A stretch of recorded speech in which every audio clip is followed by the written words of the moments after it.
if you don't even comprehend why your wants or needs should exist in a relationship, that seems pretty deep. This is Quest of Life. We are a not for profit offering free online peer support groups, and this is a demonstration of a facilitated group. So keep in mind that your experience might not look and or feel the same as this streaming group. Not every group can be the same, as every facilitator is different, and so are the group dynamics. That said, if you'd like to join a support group, you can join us through questoflife.org. And if you want to support us monetarily so we can run more free groups for more people, please also do that via our website, questoflife.org. Cool. What up? Hello. So I'll bring up one thing and then I'll talk about starting sessions, I guess. So first thing, I realized I brought this up with you guys, but I never did it in the recording, so I figured it'd be important to bring this up in the recording. So I have potentially autism / ADHD. Who knows? I've been diagnosed with like 6 different things. Well, I've been pseudo-diagnosed. They're like, you probably have this, you probably have that, you might have that. So ultimately, why I'm bringing this up is I fidget a lot, and I look around a lot, and I move around a lot. I'm a very animated person. The second thing about that is I have a mucus problem, so I like blow my nose a lot, so that's why I'm like leaning down so much. Sorry. Yeah, that's that thing. Calling attention to that. Second thing is starting sessions. So we could start sessions however you guys want to start sessions. I'll give you a couple structures, and you can either pick between them, or you can just do whatever you'd like. I find it, if I just give you guys like, hey, what would you like to do from here? It's a bit overwhelming. You don't really know how to like start a group session.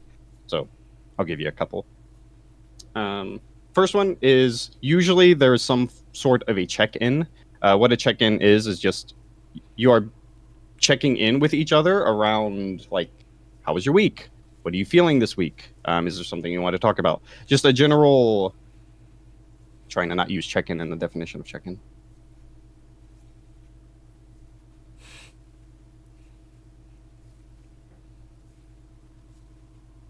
I'll just say check-in.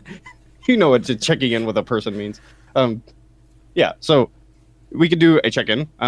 This could be really short. This could be really long. It really depends on what you would like from the group. A long check-in, that could either, you could just have sessions that are check-ins.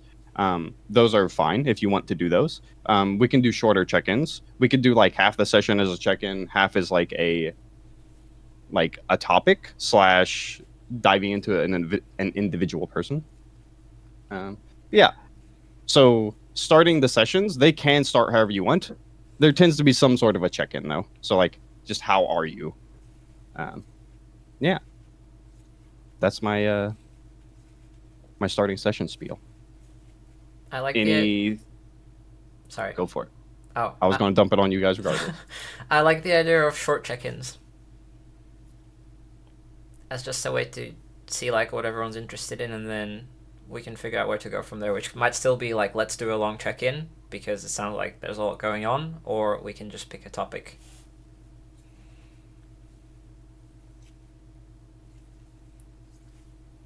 Second that. I am on for that as well. I like there we can do a short check-in, and if it's needed, then we can prolong the check-in. Cool. So we can do that based on intuition. You can also just explicitly state like, hey, I have a longer check-in today. I'd like some more space. If that's hard, you can let us know. So like, hey, I find it hard to take up space. That would be the theme there. Cool. So before we just like officially start check-ins, I know we like left off on a lot of topics last week. Did y'all want me to like make a note of like any topics from that week or in general you wanted to talk about for today? For me, I'd really like to explore that part more where I keep like that question of am I filling a role or like why am I trying to facilitate the group, because I realize this is something I do in other areas of my life as well, especially in group settings, but even one-on-one. And I think part of it is that it is actually genuinely fun, but it also feels like it's my only dialogue option. So like sometimes I just don't know how else to engage, so I can be quiet or I can do this and then I'm having fun. So I go with this and then I get lost in it. But partly it's because I don't know what else I can do.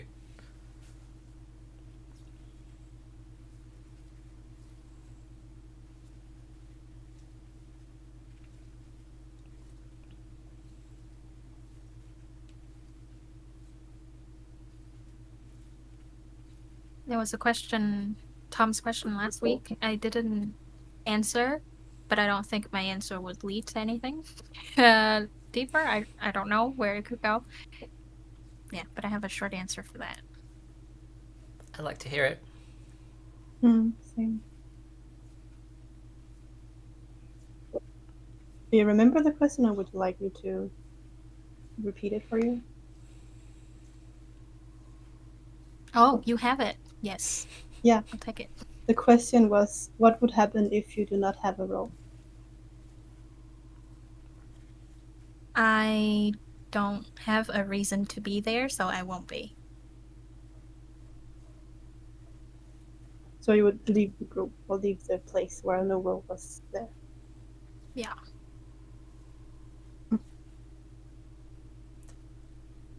I have a question about that. Okay. So then, how do you actually figure out, like, how do you know whether there's a role for you or not?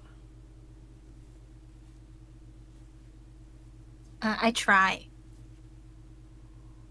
I think I've learned a lot of ways to feel useful, so I would try them out.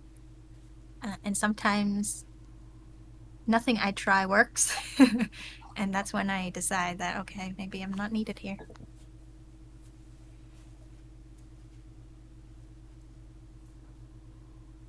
So is that like based on to what extent you feel needed, or based on how people feel about you being in the group? I think it's both, mostly because most groups, like unless it's a support group, most groups don't tell each other how they see me there. So I wouldn't know. I would just have to assume. So like you kind of have to read their mind to know whether you're being useful or not.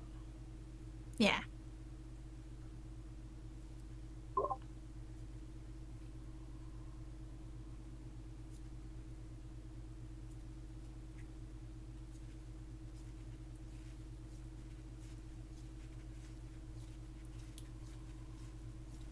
This is where I have more, but also we wanted to do check-ins. I don't know.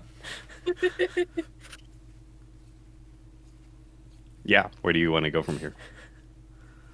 I'm Is that a open question to for follow where it goes.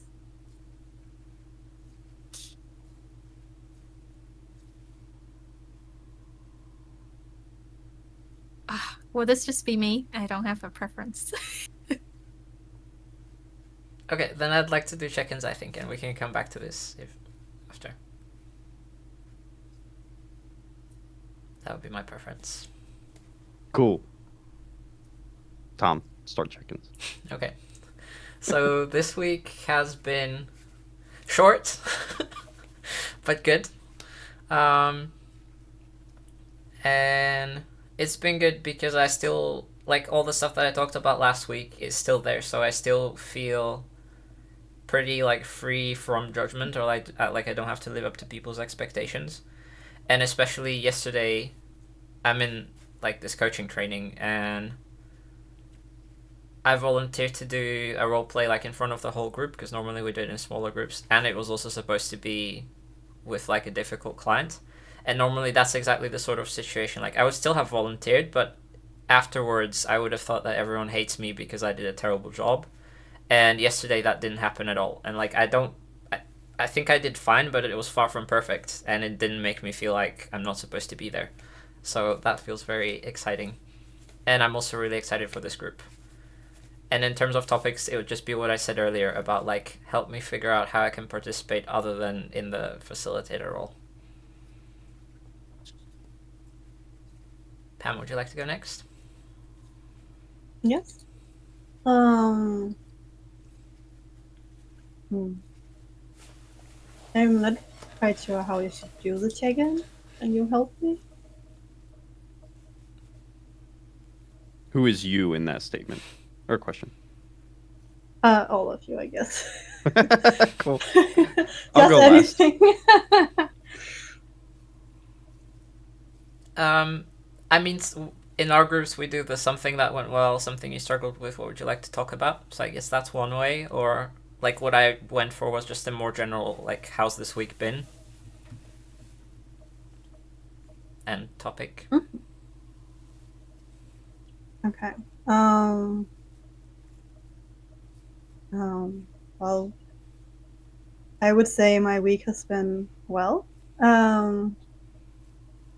I had a down week last week, but this week is definitely better. I've been out more and socializing a lot more. And I've been out and enjoying the weather. So that went really well, and it also has a great impact on my mood. So I guess that's also why I'm feeling in a better mood and more relaxed today. For my topic, I would like to go with whatever whatever the conversation flows, or some of the topics that Jake wrote down last time, because I think a lot of the topics that was written down was interesting.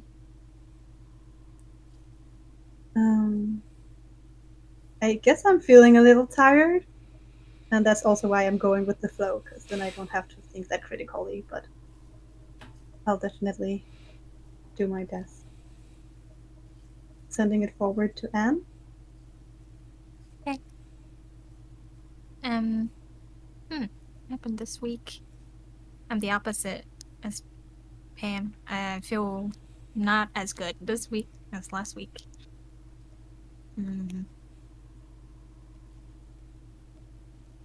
Yeah, I started working with more people, and usually it takes a lot for me to deal with.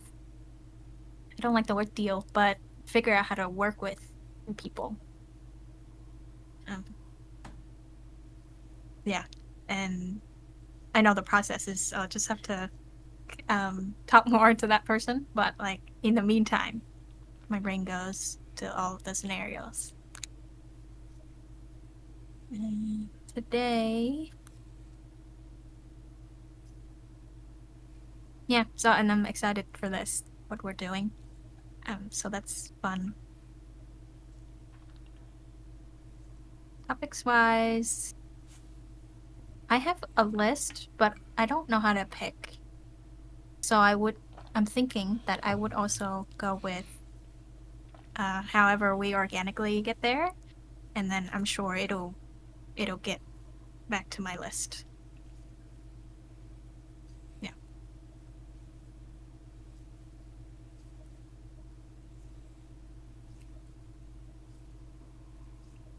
Awesome. So, would you like? This is to everyone. Would you prefer to just like pick up from the conversation before check-ins, or do you want to like just jump to any of the topics you've brought up so far? Yeah, where would you like to go from here?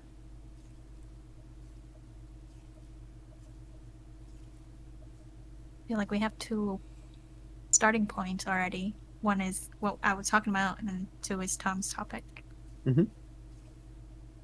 I kind of have a question about my topic because I don't know whether that's a thing to talk about and like explore in that way, or whether it's a thing where like we need to be talking about someone else's topic and then like y'all can tell me what else I can do instead of asking questions. And reflecting back. So I don't know if it's like a practical thing to practice or if it's something to explore as a topic.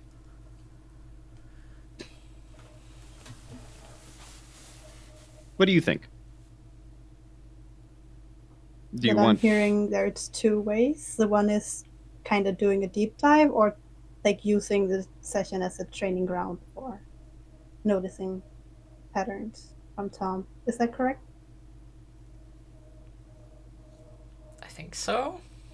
You think so? If there's anything that sounds off, maybe you can help me understand more. Was that a question for me or for Jake? It was for you, Tom. Oh, yeah, I mean, that sounds like the two options that I'm seeing, but also I don't know. I legit don't know. I don't know if it's a skill issue or if there's like emotions getting in the way. And I feel like it could be either or both. Because, like, with being in this kind of role, I didn't know how to do that either until I had to run groups, and then I learned how to do it, and now it feels very natural. But, like, 2 years ago, that would have been a skill issue. So it sounds like we should explore if it's a skill issue or if it's an emotion issue. I guess. Did you want to do that from here, or did you want to pick up with Anne's topic?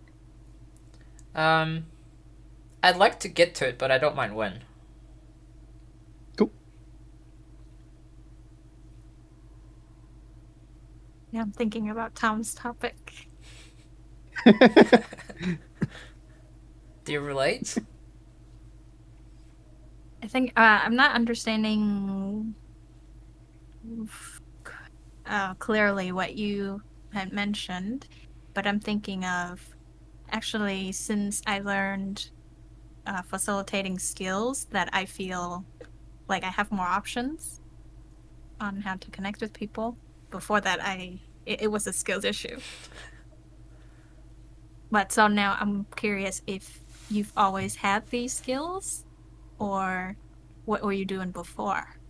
I was quiet. I had no options. So in a group setting, I just wouldn't talk. Unless someone asked me a question. So, like, I could participate if someone else actively told me what to do, essentially. And then now I can participate in a way that helps other people share more. And, like, those are the two options. Or I guess, like, three. I can be quiet. I can respond to things if people ask. Or I can facilitate, essentially.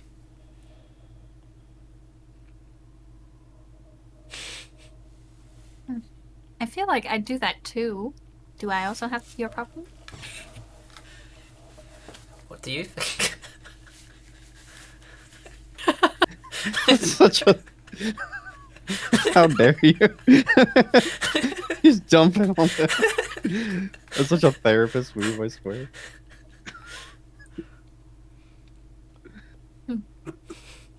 Pam, do you relate to Tom's problems? I do relate to it in some way.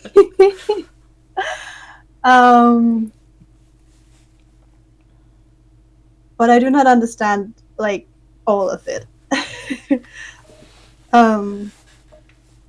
So what I relate to is their, what is it called? Like their,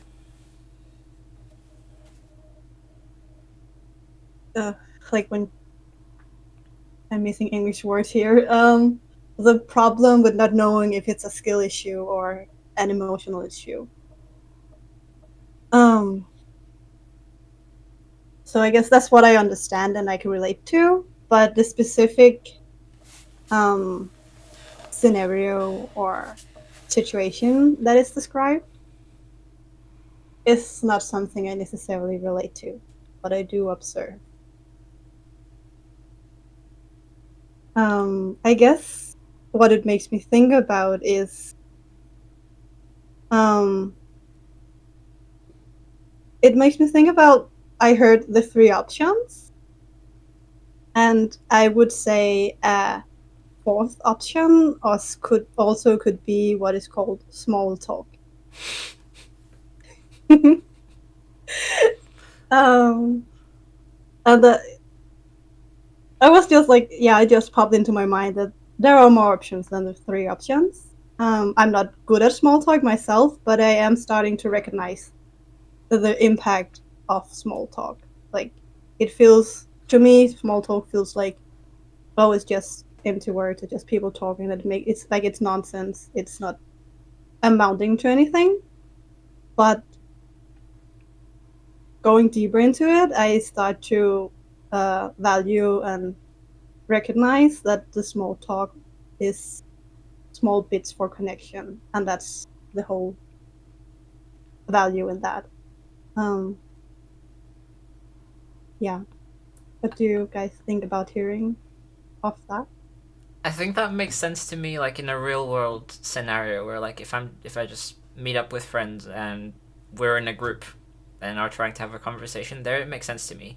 But in a group like this, like even last time, we sort of started with like that we should think about, like, do we think talking about this is going to be helpful? And with small talk, for me, it feels like that's not going to be particularly helpful. So here it still feels like it's just the three options. But also it feels like it clearly shouldn't be, because if that were the case, then Jake wouldn't have called me out on, like, are you feeling a role? Well, he said he would give you 10 minutes. True.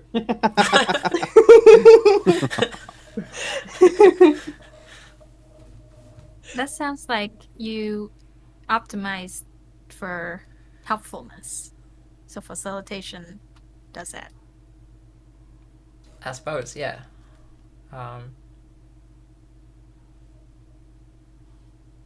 But it's also, it's not that I'm choosing one over the other, I just don't know what else to do. Like, if I'm thinking about what to say, I get questions, or like I can reflect back what I'm hearing, and that's about it.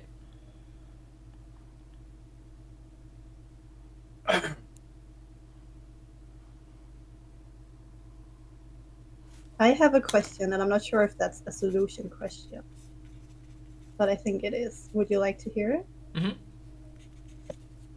Mm-hmm. What about the option of sharing if you relate to something?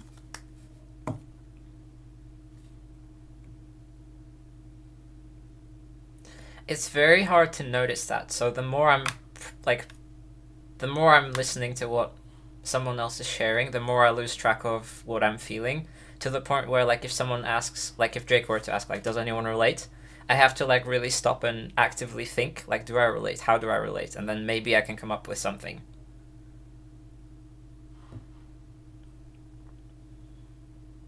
So if I'm understanding correctly, if someone shares anything, what goes through your mind is questions popping up, and then you have to actively wind back and set yourself in position to see if you relate before you would relate. Yeah, and I'm really picturing myself in their position to try to understand what it's like. So, like, even if I feel emotions, it feels more like it's their emotions than mine.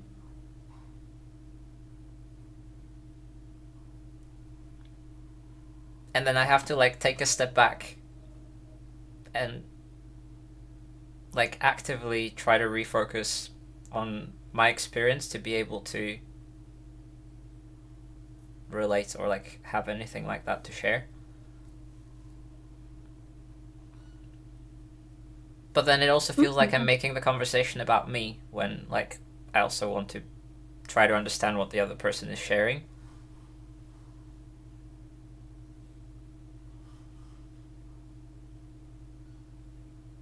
I was gonna ask how you feel about that process, because it does sound like it is another option. It's just not optimal somehow to facilitating.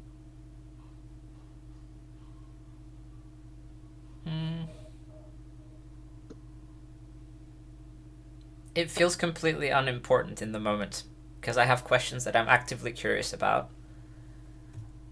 Or, like, with reflective listening, there are emotions there too. Um,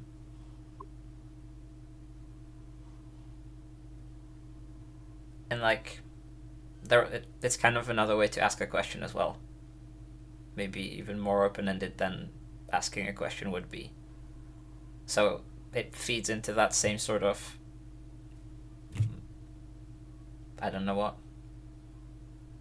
that same curiosity. And then with relating, I don't know, if I'm in that mindset, that feels completely irrelevant in comparison, because I'm so disconnected from me in that moment.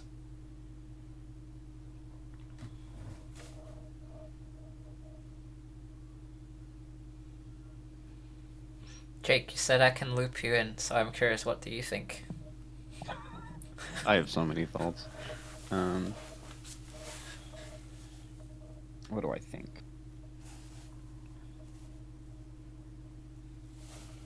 It's unclear to me if, like, what you want in a conversation.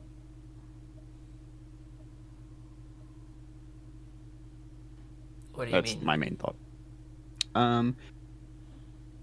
So we're talking about what is optimal. I don't know what you want though. It depends on what the person who's sharing wants. But what do you want?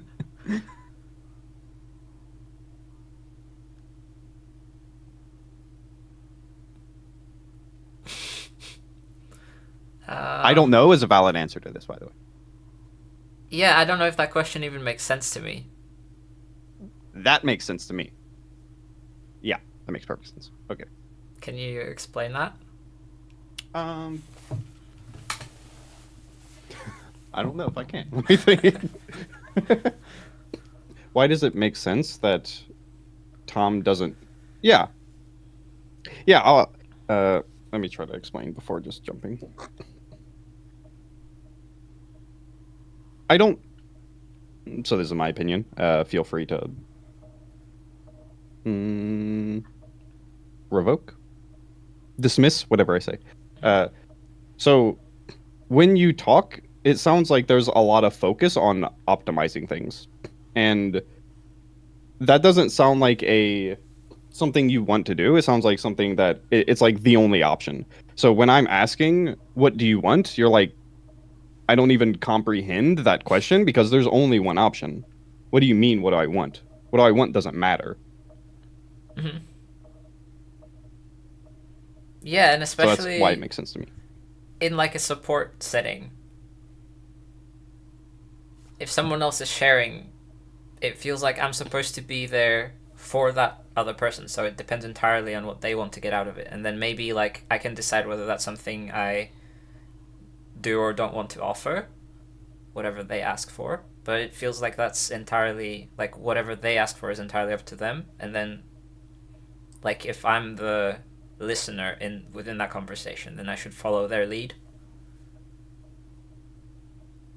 Like I've had people who really wanted to help me, and support me, and so then like pressured me to share something, and then I share something, and then they're like, "Hey, here's what you need to do to fix things," and it just sort of feels like the whole conversation is about them, and then if I don't appreciate the advice, then they Yes. get annoyed with me because so I don't want to do that to other people.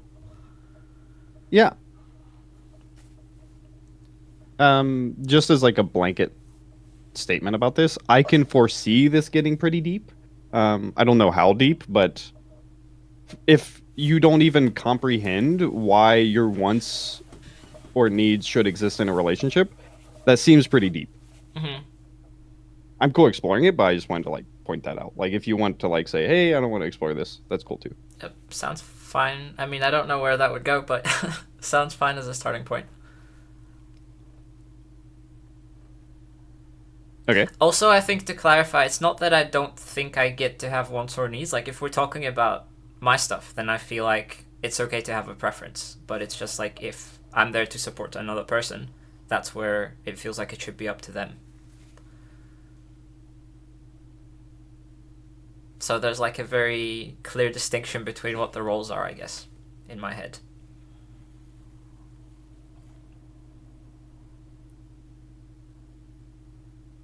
I agree. And it's unclear to me if that's like completely healthy or unhealthy. Okay. I don't know yet. And I need to explore to like figure that out. Because I agree, like, hey, if I'm supporting you, there should, like, actually, yeah, it depends on what you want from a relationship. Because if I'm supporting you, me not existing, my wants and needs, like, not existing as much might,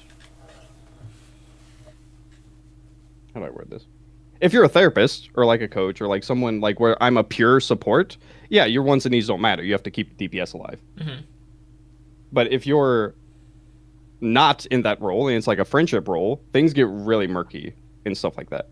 Like you being a pure support, it feels unfair a bit. But I don't really know. Those are my thoughts. I am noticing. Sorry. Oh, I've had people complain about this in relationships where they said like they want to see more of me even when I'm trying to support them, but also then I don't know how to do that either.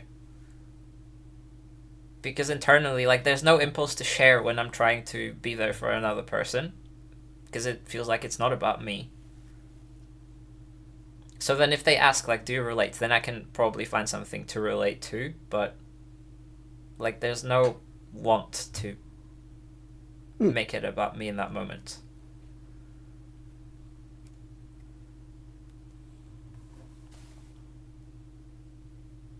Yeah, so I think you can understand this and like try to break it apart and like whatever.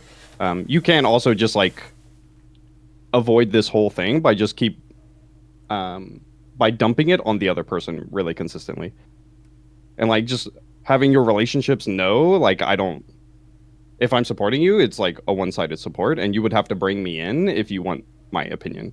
Mm-hmm.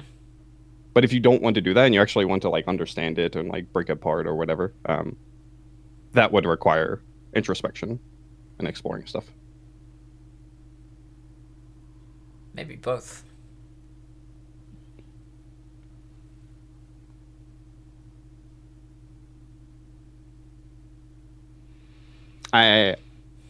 I'm feeling a bit anxious by how much I am talking, so I wanted to bring in Anne and Pam.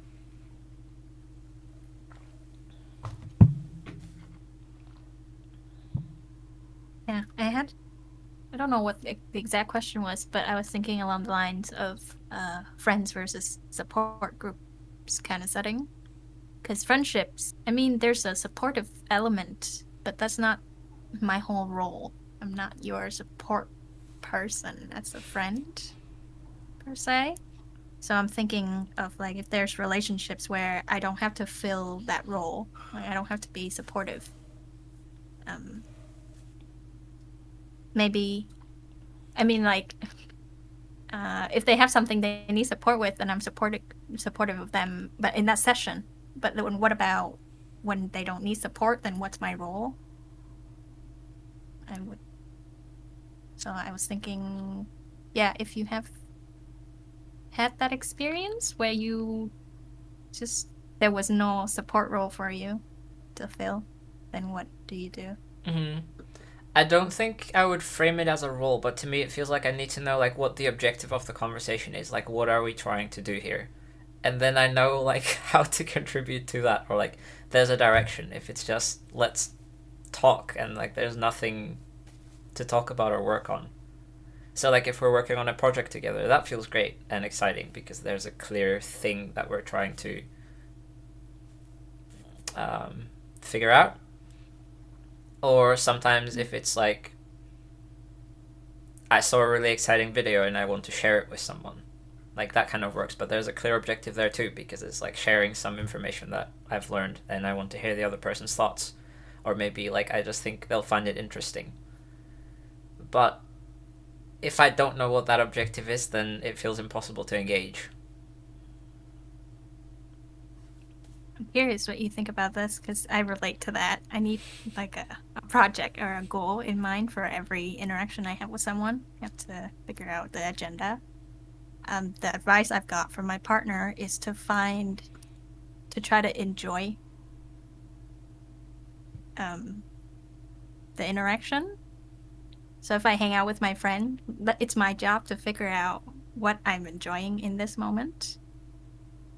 So I'm experimenting with it, but I'm curious what you think about that. Well, my immediate thoughts were, but like the most fun thing is to have a clear objective and like be focused on that, and that gets very exciting and like immediately adds a lot of energy to the conversation, and it's effortless and fun. And then if we're just meandering and looking for something, that's where it gets difficult. Jake, you're muted. I know. I was just the word effortless. Yeah, I know. Okay.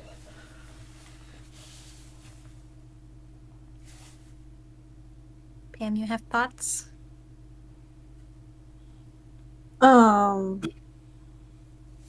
I have a lot of thoughts because I relate a lot as well. But I'm not able to put it into words, so I'm just here experiencing and hearing what your guys are saying. I did notice the advice of trying to practice and notice enjoying interaction with people. I like that advice. And would like I made a mental note of that to be like, I like that. I like to put more focus onto that in general. Just thought of the improv. That's one of the activities I love the most, and that's the one that has no agenda. It's literally showing up and seeing what happens. Interesting.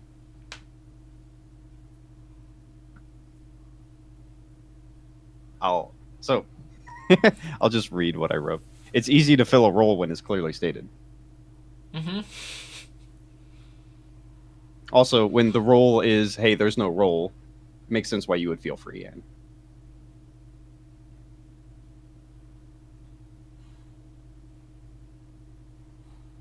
What do y'all think about either of those? They both make sense.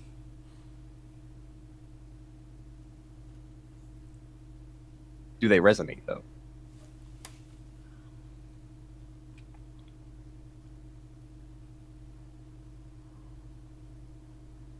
If I like the role, then yes.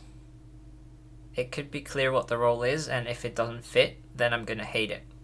And I will struggle to fill it. Or like I can still do it, but it's gonna be exhausting, so I'd rather not. And the second one for me doesn't resonate at all because that just sounds terrifying to me. Like if the role is there is no role, then actually not terrifying, boring, because then I do nothing. Like I either have to create my own somehow,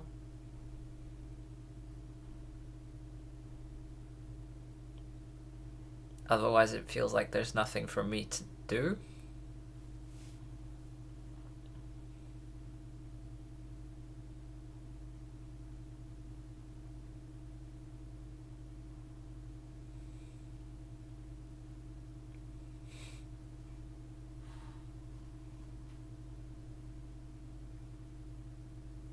And like not doing anything would be fine, but then I get bored.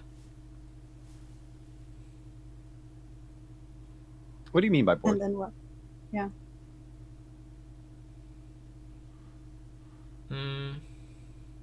Like if I were to show up here and if I tell myself like I'm not gonna facilitate at all, I would probably not say very much unless you ask me questions.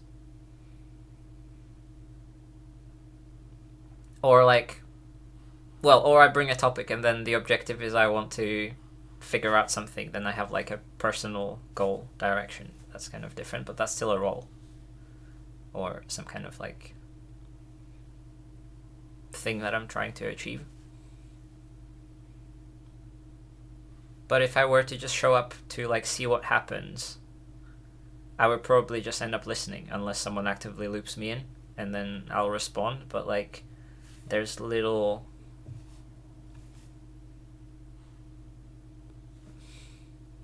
It would just be very reactive, and I think that's less fun.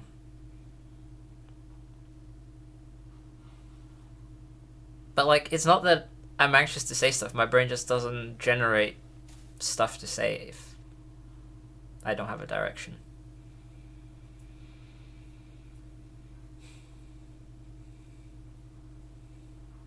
What was your conclusion with relating again?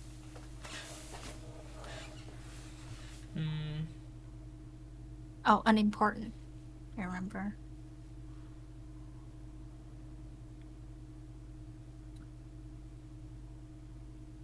So I could relate, like, if I'm just listening to someone's experience, like if I'm listening to a recording, for example, I might relate there because I'm sort of applying what I'm hearing to myself, maybe trying to learn something from it in that way. But that feels very different from active listening, I guess. Like, that's a very different mindset. Because then I'm not actually trying to think about what is it like for the other person. I'm thinking about, like, how does this apply to me? And they don't feel very compatible.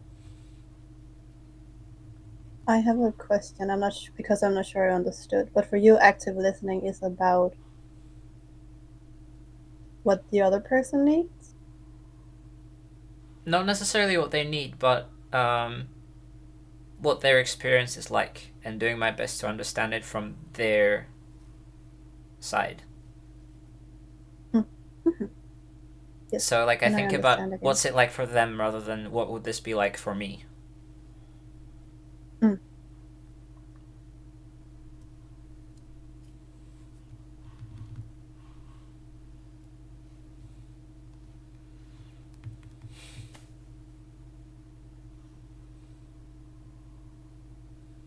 want to summon Jake.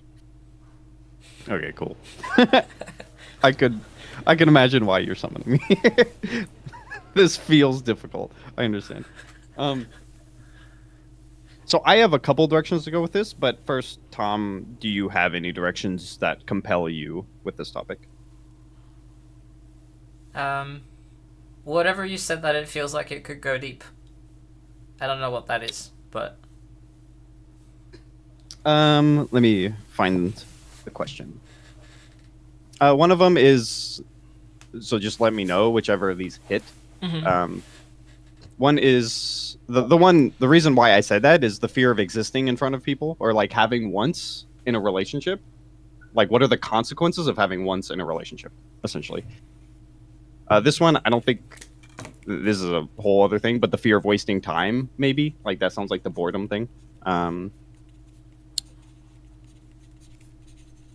Yeah, a couple other questions were, what does it feel like when you're doing something but you don't know why? What happens if you're carefree in an interaction? Those are the directions I have. So I think the important one is fear of existing in front of people, and specifically that phrasing of it. So the other way you put it doesn't hit nearly as hard as this one. And I think this is also related to the experience from last week with, like, the musical I went to see. Because, like, one of the things there that I realized is that I have, like, a super big unmet need of, like, wanting to be seen. Yes, definitely. Which is in direct conflict with this. Yeah. So I'm curious why this thing formed. The fear or wanting to be seen? Not the wanting to, well, I guess both kind of. But how did you learn to protect yourself from your wants and needs? Or like specifically this want of wanting to be seen? How did you learn that, like, that's actually scary?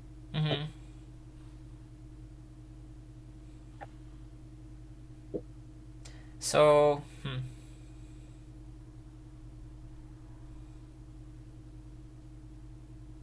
I think it's to do with being autistic, and I wasn't diagnosed until a few years ago. So growing up, there were a lot of situations where I was really uncomfortable with something, and for whatever reason, or like I didn't want to participate in activities, like with extended family would meet up and for Christmas and they wanted to play party games.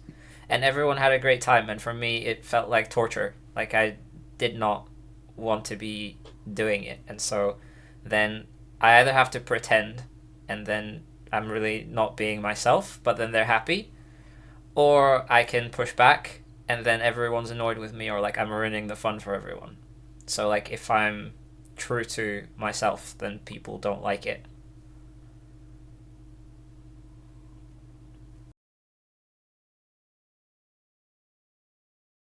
So there's also like, it's not just that they don't like it, but they actively try to change it. And then like there are probably hundreds of examples like this. And there's also been a thing with emotions where like at home we weren't really allowed to show negative emotions much. Not that like our parents would get annoyed or anything, but they would try really hard to make the emotion go away, like to help. So like, hey, think about how much worse it could be, or that kind of stuff. And I remember like my mom often felt like I was overreacting to things, or like that I'm being inconsiderate of her emotions. Like we had a thing with phone calls where I was terrified of making phone calls and I was super anxious about it. I'm not sure why exactly, but something about that interaction where I don't know who the other person is, I can't see them. It was just really stressful. And then she was really anxious about making phone calls because we lived abroad and she wasn't fluent in the language yet. So for her, like that part of it was just as stressful. But then she wanted me to make phone calls for her sometimes. And I remember like I didn't want to do it, but she would sort of frame it as like, why can't you even help me with something as simple as this? Like it's so easy for you because you're fluent. And it's sort of like me being stressed about it for a different reason wasn't even part of the equation. Like she wouldn't even acknowledge that part. And so she thought I was being really selfish because I wouldn't want to help her even like with something that to her seemed really simple.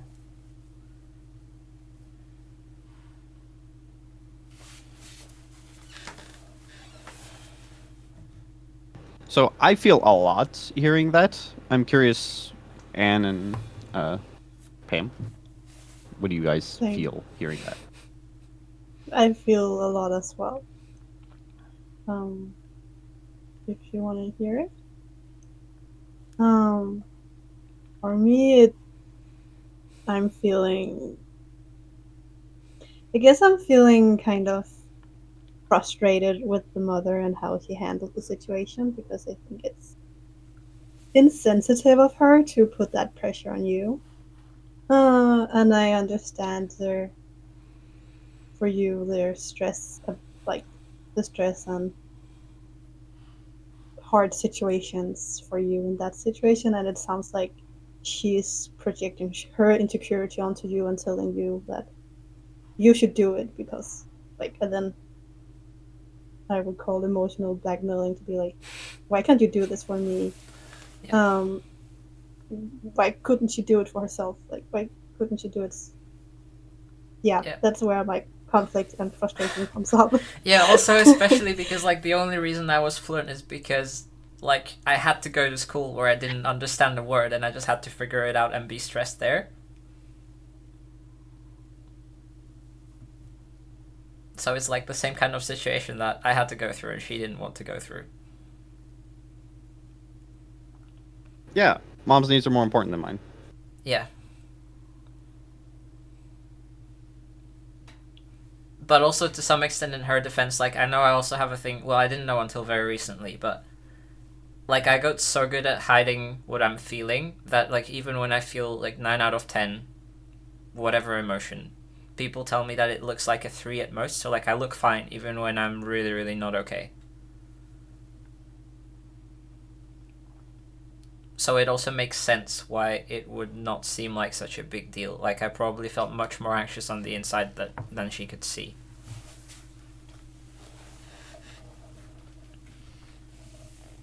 I understand the logic. Yeah, I really understand the logic, but I think it's a shame to hear you reasoning and like making the logic for her as an excuse. I guess that's part of it.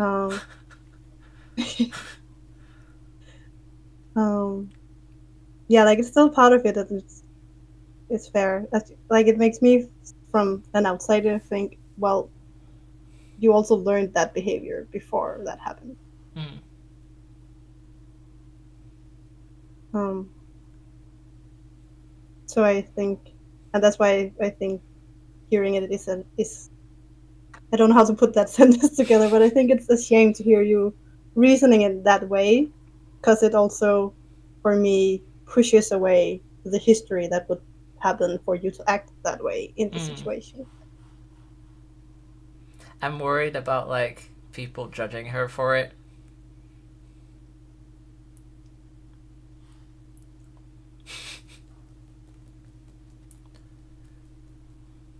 It, yeah, I understand. I relate to that a lot.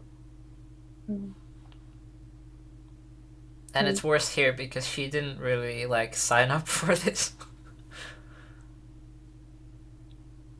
What do you mean? Oh, like we signed up for the streaming thing to talk about ourselves, and now I'm saying some kind of bad stuff about her. So in a lot of ways, I don't want her to be judged for it, I guess.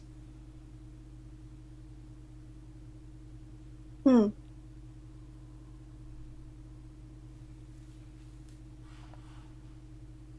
Like it paints a very one-sided picture.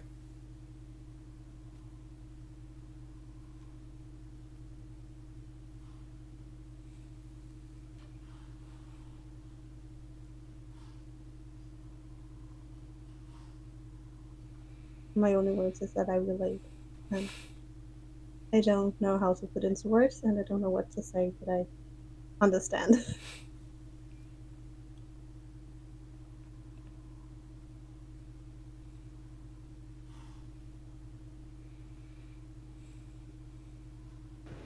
Before I share anything, I'm curious how Anne felt hearing it. So my default is relating, and now I'm self-conscious about it. Because it might not be helpful. I understand from coaching and facilitating, and sometimes it is helpful. Yeah. How do you, Tom? How do you feel when other people relate to your what you share? It depends. I think in situations where it feels like there's something wrong with me or it's just me, then it's really helpful. Sometimes there are situations where people relate and they feel more than I feel in the moment, or like it's kind of there's something hard about like seeing people feel more of their feelings, and like I know I kind of have them there too, but I don't feel, or like I can't actually access them.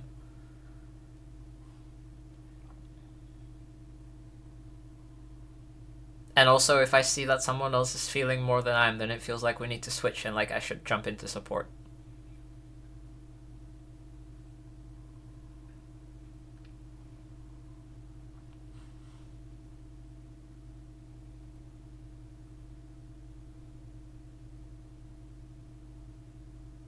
How would you feel in maybe trying to just sit with that uncomfortable feeling of your mother being judged? I'm not saying she is. I'm just asking, how would that be to let that feeling just be? I think that one's actually okay. I don't think that's like a huge part. Like there are more feelings about the original situation. Like even when I talked about it, like when I told the actual story, that's felt like actually when I stopped telling the story and y'all were about to respond to it, that's where I felt the most. Like not knowing. Well, no, actually, I was just scared that that would make me feel even more.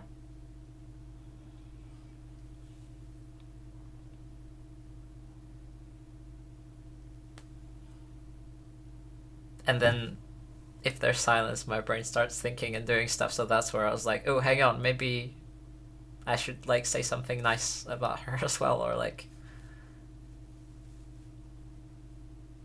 So that was more of like a secondary afterthought emotion.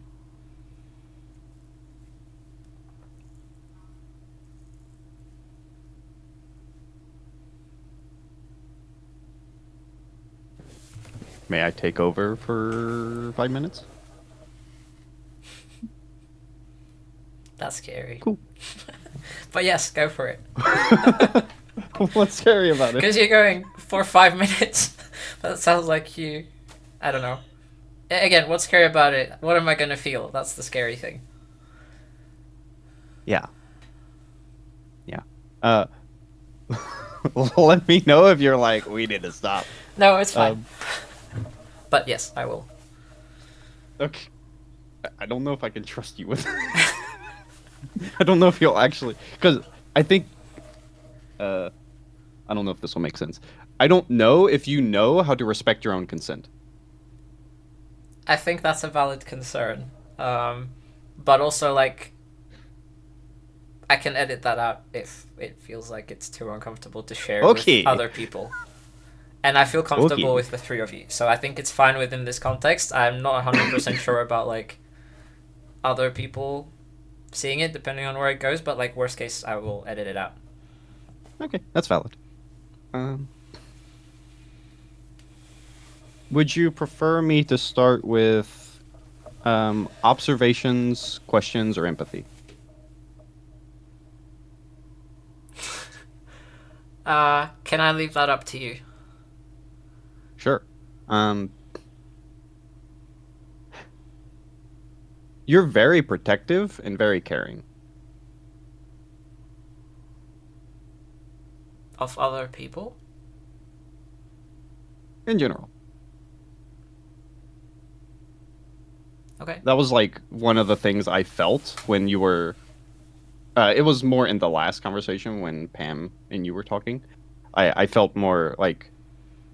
Yeah, you're just very protecting. That isn't a bad thing. It's just you don't want people to suffer anymore. Yeah. Let me know if you want to speak more about any of the points, because I have like 8. Okay. I mean, that resonates a lot. Yeah, I think that's the whole reason I run groups in the first place. Because I don't want people to suffer or, like, feel alone, especially. And that feels really important to me. Yes.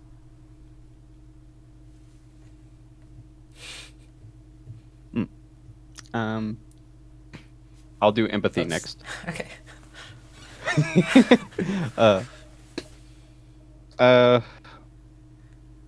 What did I feel when hearing you talk? When empathizing with the story you were saying, first, I felt protective of you. Second is, if I'm like empathizing with you, I feel really violated. I feel betrayed, persecuted. Just a general like confusion, like this hazy confusion. Like, what am I doing wrong? Why is everything I'm doing wrong? Yeah, and then the last one is I just feel concerned. Because, yeah, it feels really violating for your parent to be like, hey, your emotions don't matter, I'm anxious. You need to respect my anxiety. Mm-hmm. It's like, you're saying this to a child. What are you doing here? Mm-hmm. Yeah, and it just feels like it was hard for you to be respected. Mm-hmm. It's so weird because, like, when you say that, it kind of, like, it makes a lot of sense. And it also doesn't really resonate because it felt so normal. That is kind of like, what do you mean I should, like, this is violating, or like, I can see where you're coming from and it makes perfect sense, but part of me is like, that's just the default. Or like, that's how it's supposed to be. Yeah. I'll switch to more analytical now. Do you know what safety feels like?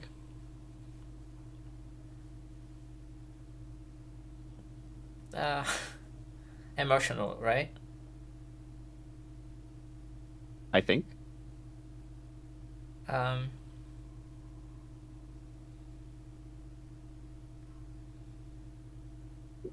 think I've had like tiny experiences that actually felt safe, but not a whole lot. Mm-hmm. So like I've had a taste of it, but usually Yeah. it feels like it's on me to make myself safe. Yeah. You're... Yes. That is very clear to me. Based on like just that one example, it makes sense why your safety is your responsibility. Mm-hmm. Because if you weren't safe, you would just get like violated, and like people would. If I was myself and I existed, people would hurt me. People would like gaslight me. I would just feel more confused. Yeah, that makes sense.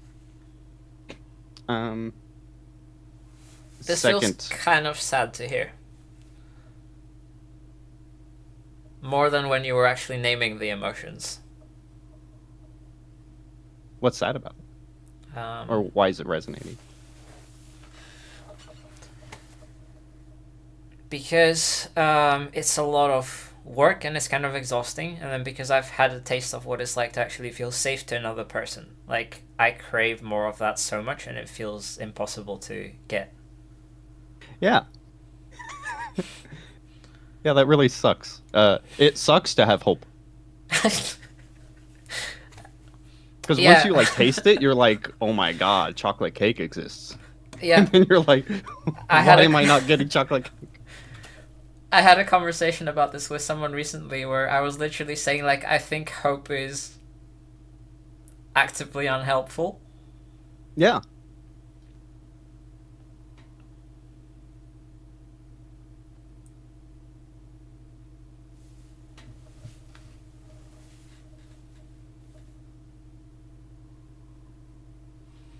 It feels really powerless.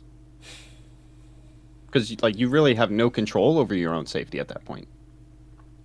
And that's just unfortunate. Like that just sucks. So I feel a lot of resistance to that, because I want to be like, no, I can control it, and it's fine. Like, I can make it safe. That's the sort of Cool. defensive-ness that Yeah. I'm getting. Tell me more. Um, Like, give me your defensiveness on it.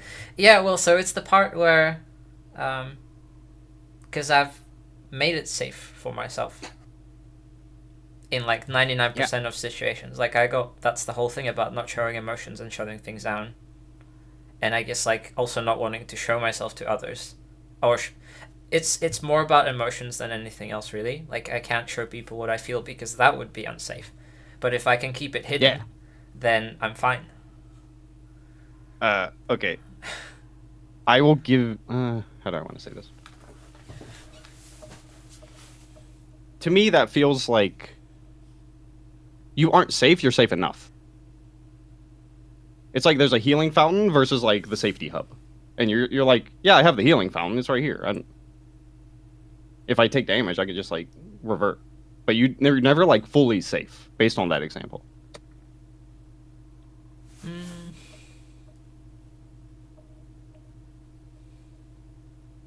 Well, the part that's unsafe is that I can't always control it.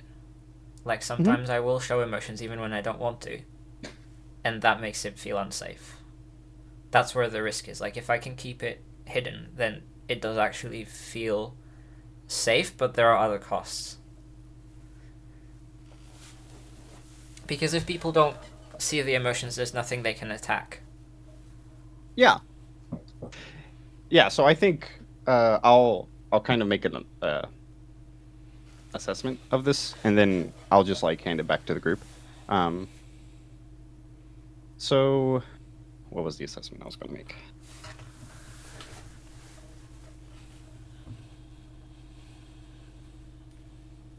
Yeah. So I think for you, there are outcomes that are intolerable. This outcome cannot happen again.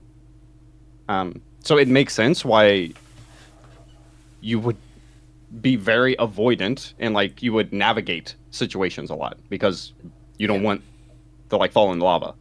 Yeah, like I can't cry in front of people. Yeah. And that's valid. I think as long as the outcomes are intolerable, it's going to be hard for you to heal. Mm-hmm. And making them tolerable is a whole different thing. And like trying to like go back and like process or like express, hey, I I feel like crying, and also I'm getting very anxious, like trying to like talk about it in the moment. But yeah, I think yeah, that was my assessment. Is as long as you being yourself makes you feel terror, it's gonna be pretty hard to exist. Yeah, that makes sense, and that's also kind of how it feels. Yeah, I don't doubt that. Cool. I don't know how long that was, but pause. I'll hand it back to the group. How do y'all feeling? What do y'all think? Any observations? Yeah. Also, like when we talk about this, I'm feeling like somewhere like 7 to 8 out of 10 stuff, but it probably doesn't look like it. I see it sometimes. It isn't ever present, but I will see your face get flustered. Like mine does it too. But yeah, it isn't a bad thing, but I appreciate you saying that. Yeah, thanks for sharing.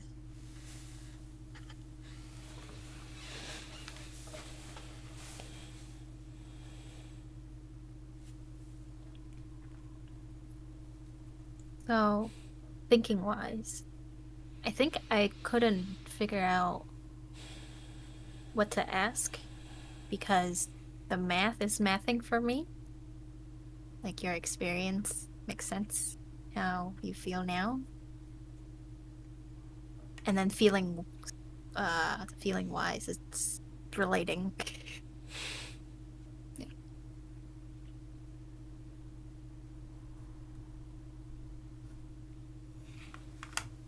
I think it's the same for me. And put it into great words. I observed that it. I can be wrong, but what I've observed is that it sounded like it was helpful to you to go this route, and you had some discoveries you might know, but you got like some emotions attached to it that you might normally wouldn't have. I hope that sentence made sense. Is that yeah, how was that experience for you?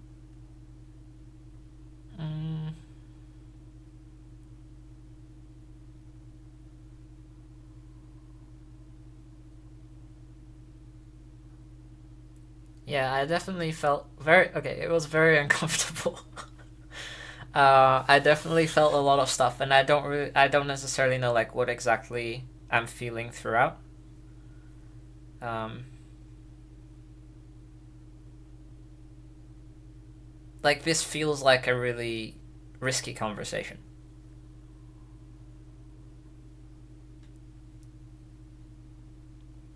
Because it's like, what if you say just the right thing and then I'm gonna feel too much?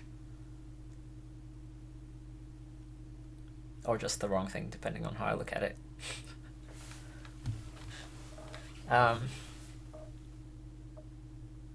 Yeah.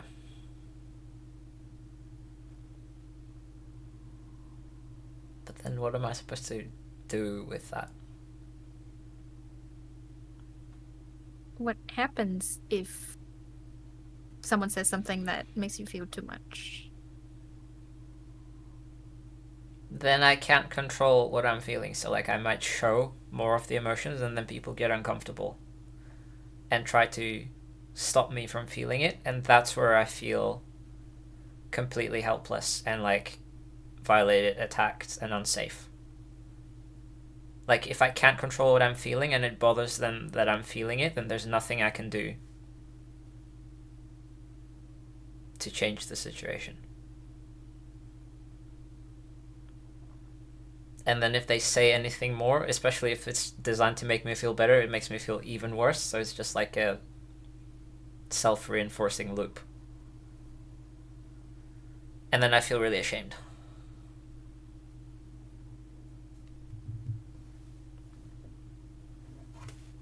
For showing what I'm feeling.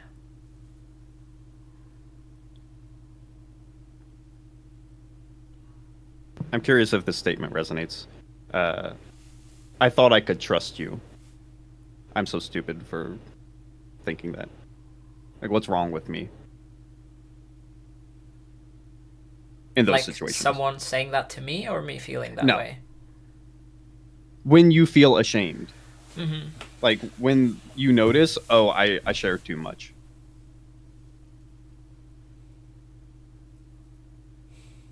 It's okay if it doesn't resonate. So there are definitely situations where the "I thought I could trust you" applied, where I felt really betrayed by someone, but more often than not, it just feels like I'm being attacked. Like, even though I know it's not intentional, but it feels like they're deliberately trying to hurt me.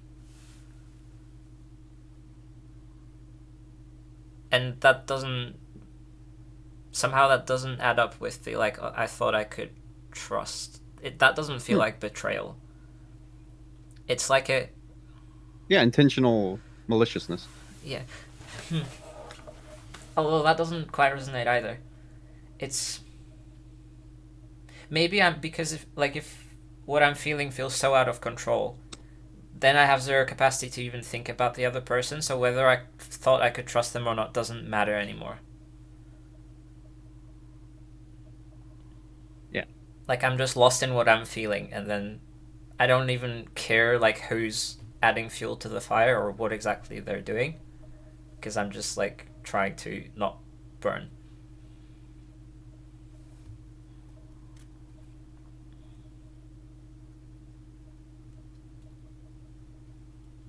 Yeah. You're vulnerable, and that, based on some of your experiences that you've shared, that doesn't seem to be a good thing. Yeah.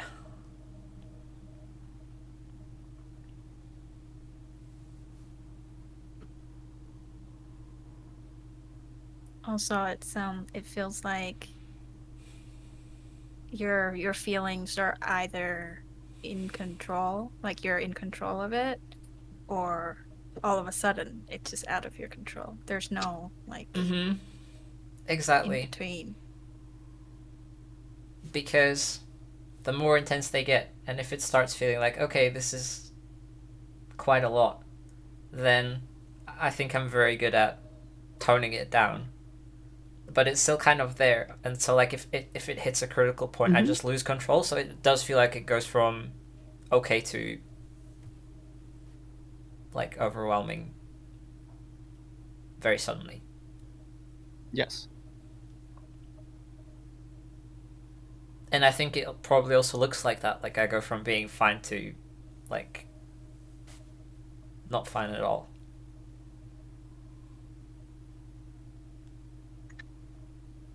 Curious what when Jake had like 8.5 minutes or something, and then he said that if it's too much, that Tom, you have to say something. So that sounds like a mechanism to like manage before the feelings before it gets out of control. I guess that's what would make it hard to say if something's too much, because it's either fine or it's too much, and there's like Yeah. not much of a buffer. So it might literally be the question of Right. like one phrase or like one sentence that might flip the switch. Yeah, you're just walking and then you fall off a cliff. Like, where did this come from? Yeah. Yeah.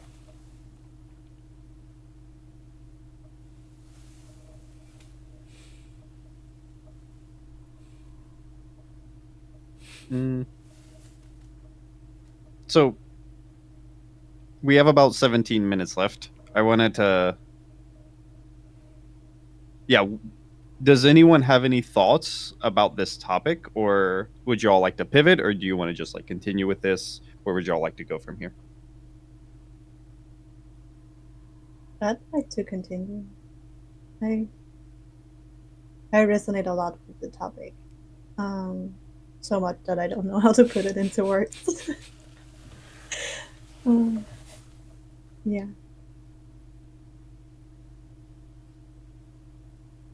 I think decision's up to you, Tom. I'm down to continue. Do you want to continue, like, so we can talk about how everyone relates to the topic. We can continue exploring, like this. You can, like, I could just give you some of the other points I had and see how they land. So from those, or like, did you have another direction you wanted to go in? Like, where would you like to go from here? So my actual preference would be to either continue digging or the points, but then part of me is like, I've already talked so much. So I think there's some part where it also depends on like how everyone else feels as well. So Yeah. like, yes, I would like to continue, but I feel a little bit guilty. I feel like you would only talk for like 15 minutes.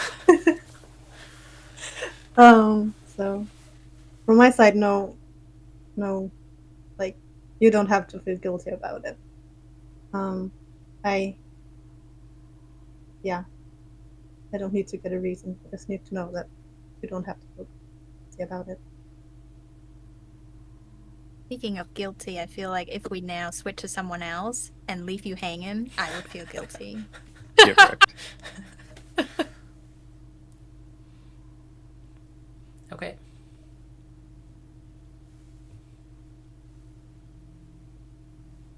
Cool. So I don't really know where to go with this other than like the topics I had. So is there something you wanted to dig into further, Tom? Yeah, I had a thought when Anne was sharing last, or like, what was it?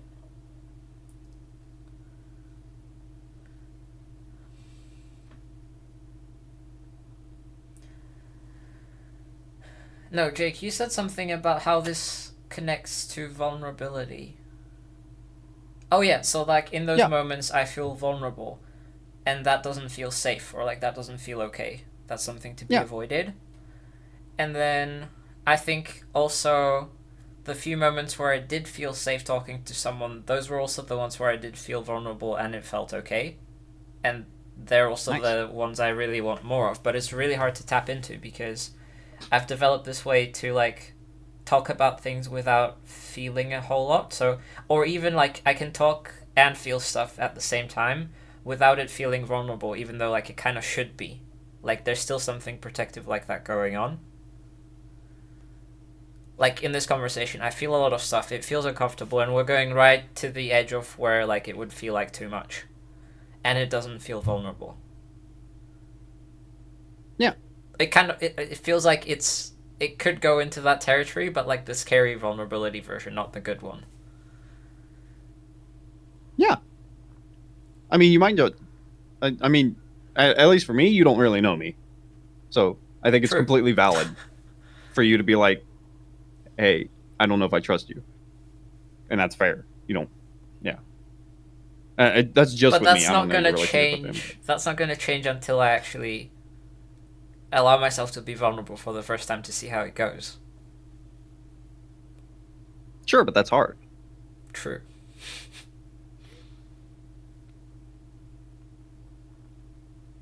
And I don't know how to do that on purpose. Like sometimes I'm forced into that situation, and then sometimes it's fine, and then it feels fine. But also like,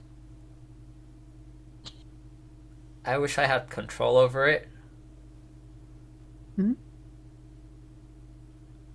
Like I wish I could just, because I do, like in a different way, I do actually feel really safe in this conversation.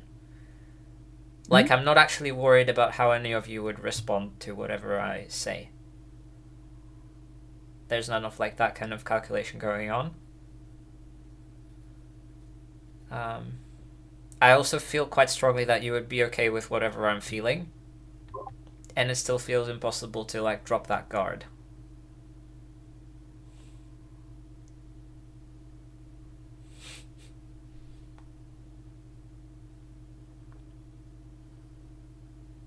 Am I still in control of the conversation, or Pam and Anne, do you guys feel comfortable like in questioning? I'm cool with whatever. I just wanted to clarify.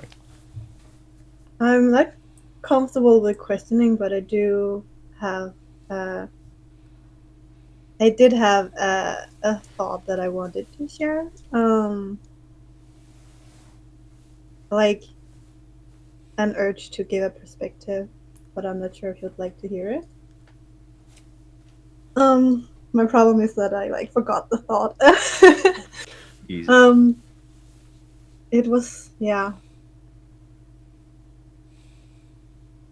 I will bring it up again if it comes back. I'm sorry I lost it.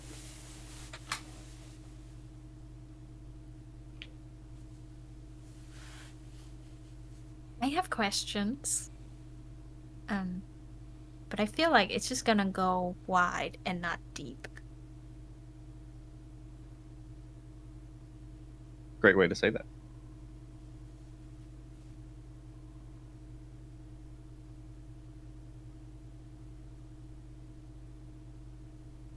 Yeah. So Tom, you have to pick if you want to go wide or deep. It's between me and Okay. Jake. I think deep would probably be more useful.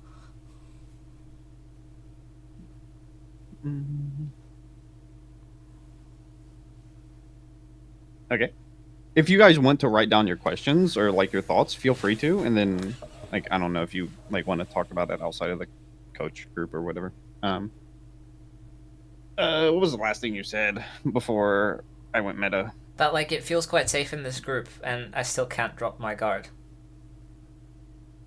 Yeah. That's the TLDR. Yeah. So that also it looks like Pam also recalled. Yeah, her I thought. recall as well. Yeah. I'll write it down. It's okay. Please continue. Yeah, I'll give you the really obvious question. What's scary about dropping your guard?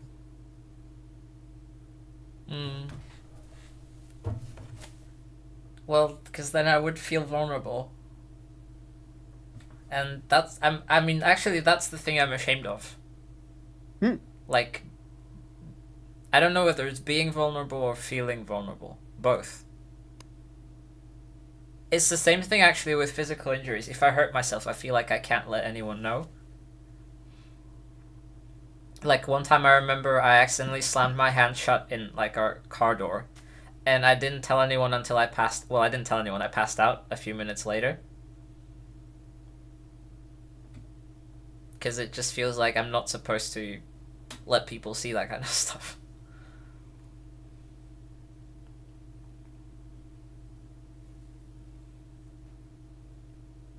Yeah.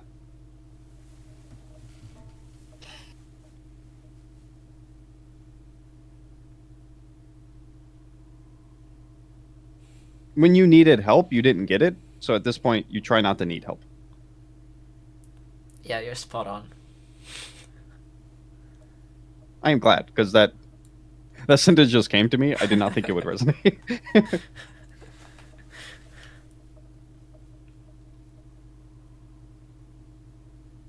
Yeah, that's like 100% accurate.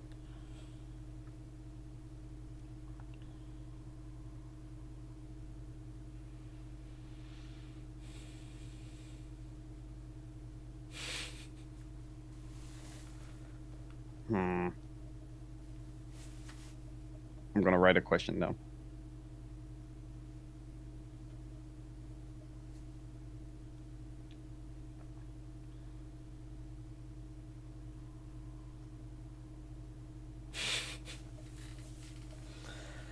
I know what I would ask here. What would you ask Ask yourself, yourself? Cobb? Yeah. It would be like what happened with the stuff where I needed help and couldn't get it. Yeah, that's along the lines of the question I wrote down.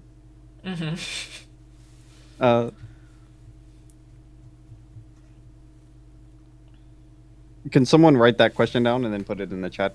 Yeah. And then if you want to explore it next week or whenever, that's cool. Okay.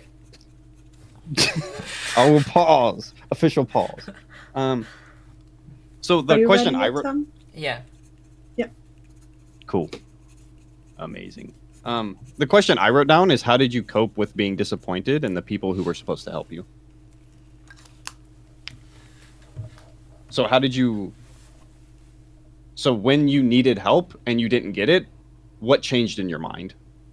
That I'm wrong for feeling whatever I was feeling in the first place. That like it's me that's the problem and my emotions. Yeah. Is that still a belief that you share or hold? I would say mostly no, but when it comes to like this conversation, when it goes up to that edge of like, I might feel stuff that I can't control, that's where it's still there. Okay.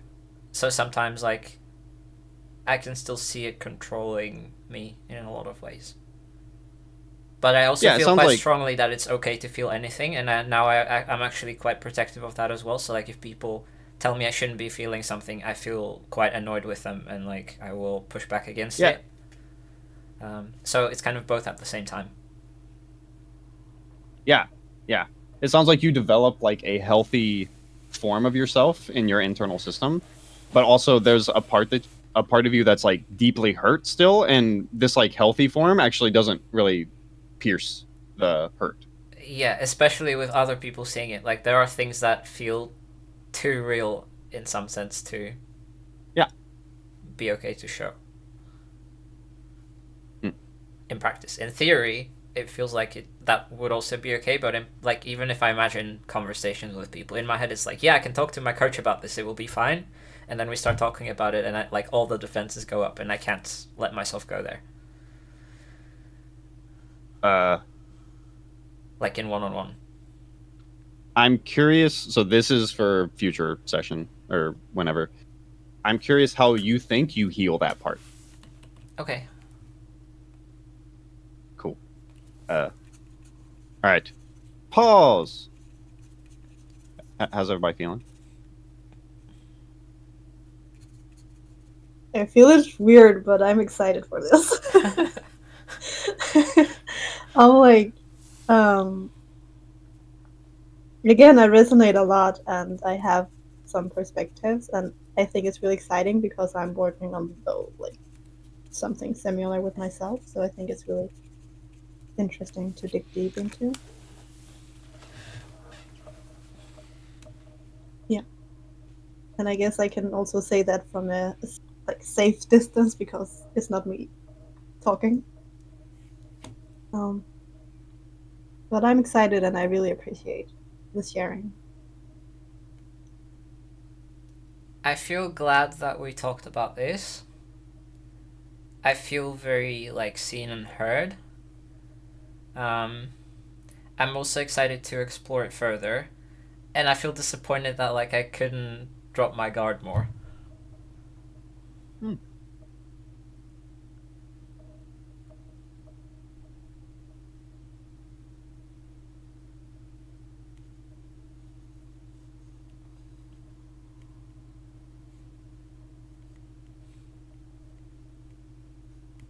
Was busy thinking. I wasn't feeling or paying attention to how I felt.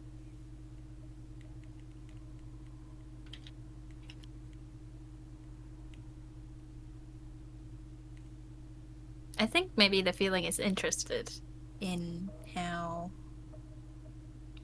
we can support you with this. Yeah, because usually, so like when my understanding is when the math is mathing, then like what is wrong? And so I think we're going somewhere with this. Yeah. That's actually a lot of the foundation of my coaching style. Like, if things make sense, I'm missing context to make this situation not make sense. And I am like hunting for the context. Like, what would make this congruent? What would make it not make sense? So if you're like, hey, or the example I use is like, okay, if you're like getting a hamburger from McDonald's and they mess your order up and you feel like disgusted, that isn't a congruent response. So I'm missing context that makes this math. Mm-hmm. Okay, yeah, that makes sense. Cool. Yeah. So like, that's the session and whatnot. Any final stuff? Your checkout? Last minute stuff? Oh, sure. Um. Um. I feel like I performed well. uh, I was happy that I could access my empathy, and yeah, I feel good that yeah we found meat this session, and I'm glad it was helpful.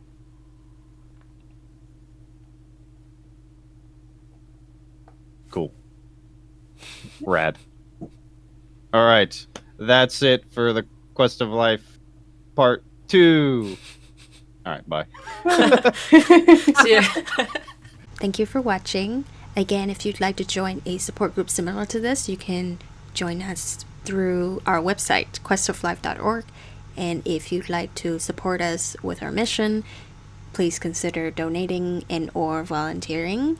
You can also do that via our website so that we can run more free groups for more people. Thanks.